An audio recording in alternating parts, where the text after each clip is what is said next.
Then there are sacraments of healing, and there are two of those. One of those is sacrament of the anointing of the sick, where we use holy oil on a person and prayer. And I don't want to get too much into the detail tonight, but it brings about not necessarily physical healing, although once in a while that will happen, but it's a spiritual kind of healing. You know, it's what God knows the person needs and offers through that sacrament. The other is what we call, it goes by different names. A lot of people will just call it confession, but it's a sacrament of penance, or the sacrament of reconciliation. All three of those, it's the same thing. Okay? That is too a sacrament of healing. Not nearly utilized enough. Nonetheless, God offers His mercy and healing and forgiveness through that sacrament. Because, you know, when you've had a little falling out or whatever with someone, until you really, truly reconcile and really get right again with that person, it kind of bothers us, doesn't it? Even if we want to put it out of our mind and, go away. I don't want to think about that. I don't want to bother with that. Just go away. In reality, we know it's still there.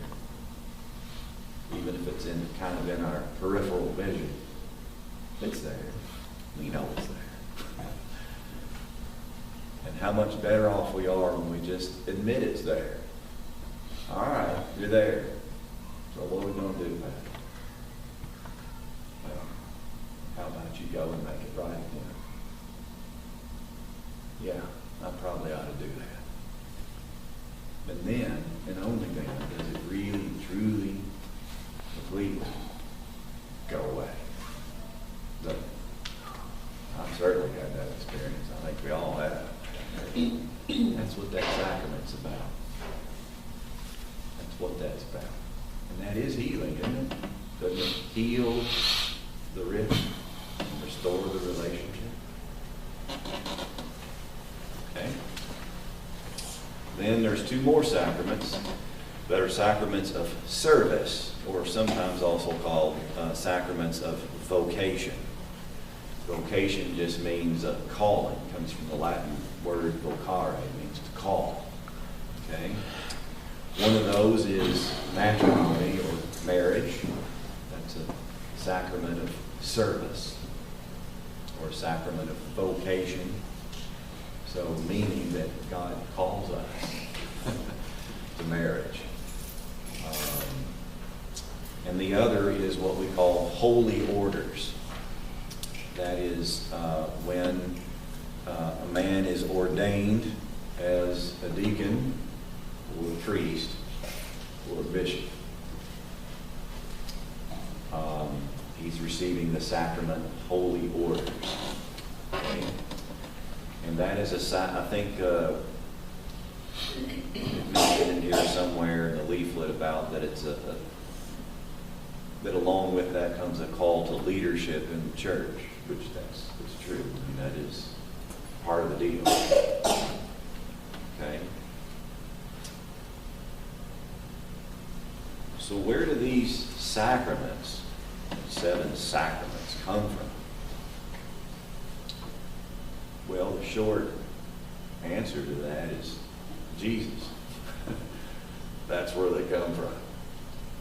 He started them. And he founded a church. And he picked 12 guys from among the people in that church. And he charged them with leadership. He said, okay, you guys, I'm giving you authority, I'm giving you my authority, I'm giving you leadership, and it's your job now to carry this on. And I'm going to do these sacraments through the power that I'm going to give you. It's still my power, but I'm giving some of it to you so that I can act through you.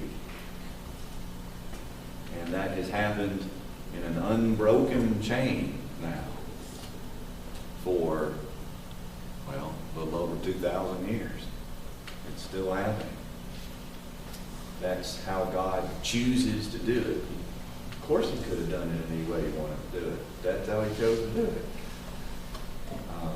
And so that's why, for example, you don't go jump in the river down here and baptize yourself.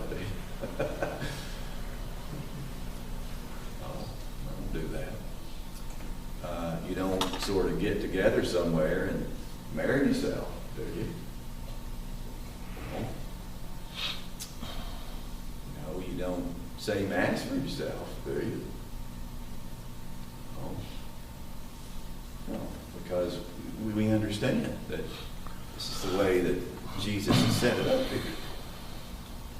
And so that's the job of bishops, priests, and deacons, to carry on that work of leadership and administering or celebrating the sacraments, so that the grace of God through Jesus continues to flow through those he's called to do it to his people. Does that make sense?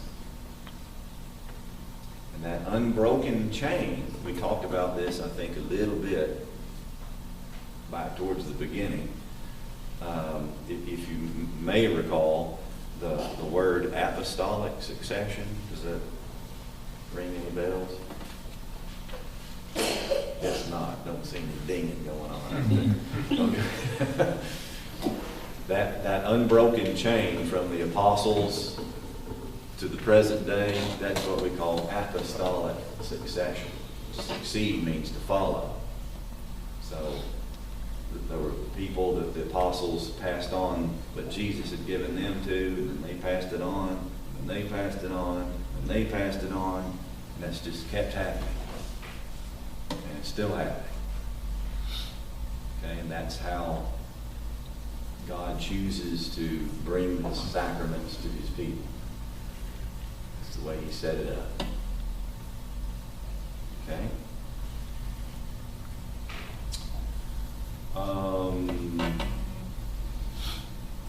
Sometimes people wonder, well, what if the priest or the bishop or the deacon is such a nice guy?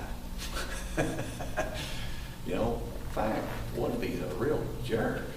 You know, what if he's maybe even unfaithful to what he's called to? You know, maybe that priest has got a girlfriend.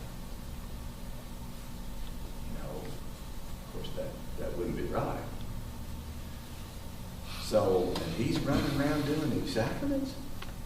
You know, does that mean, are any of them any good? You know, did Jesus really work through that when we know the guy's sinning like that? Sure does. It's not condoning, what the particular priest might be doing. But that is not an obstacle to the grace of God. It's going to come anyway, even if it be through an impure instrument. That is not going to stop God. The church has settled that question a long time ago. So if that question ever arises, you see me or whatever, I have no fear. I have no fear. That affects her. It doesn't affect her at all. Okay? Oh, let's see. What else we got here?